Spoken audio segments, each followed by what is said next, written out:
My point is that these are very nice buzzwords. Skill India is needed. Nobody denies that you need to skill the young to face the challenges of a new economy. I'll say this to you very simply.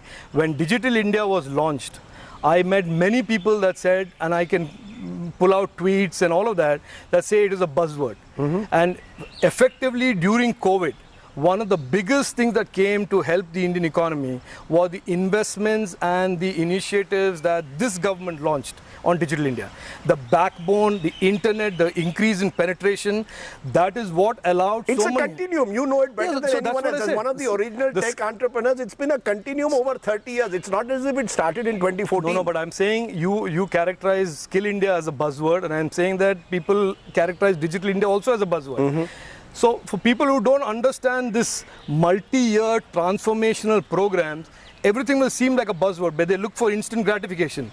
What this government is trying to do is create multi-year transformation through skilling. Skilling is not something that happens over 6 months. Skilling can't transform 400 million youngsters in 6 months and give them all the skills that are required to compete in the world.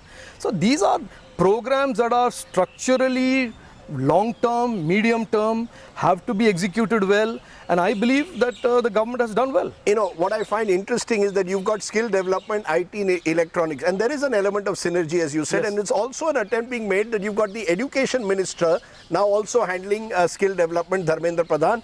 You've got Ashwini Vaishnav, who's railways and also handling IT and communication. There seems to be an attempt to synergize ministries. Am I allowed to say that that's also a buzzword, synergy?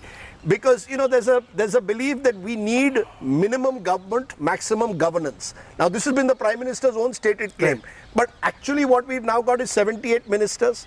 Do you see in areas like Digital India a need for less government and more governance, more unleash the private and entrepreneurial energies much more in the next 5 years? So Rajiv, I think we set out to talk about me taking charge of my ministry. But these are ministries that you're going to handle. I think these are questions about, these are questions that everybody is entitled to ask. In my opinion, maximum governance is a concept that the Prime Minister introduced about delivering maximum benefits to the consumers and citizens of India. Making sure a government works hard for its consumers and citizens of India. Reducing the government footprint. And the government has done that. In this particular context, when you are recovering from COVID, it's like an all hands on deck kind of a situation. Understand something, we are not in a normal situation. As much as we would all like to pretend that the worst is behind us, as the government of Singapore recently said, we have to learn to live with the pandemic. We have to learn to live with the fact that this pandemic is a risk that continues. And therefore, if there are more ministers that come in, there is more hard work that is put in by the government. I don't see any of these as being contradictions in the way that you are putting it. I see our mission today, as I see it, as a junior minister of state, and I'm a junior minister of state, and I don't want to pretend that I'm anything other than that, is that I see this as being a concerted effort by the Prime Minister of our country to say, let us now get really focused, let us start really building back the building blocks that we require to get our economy to start expanding again.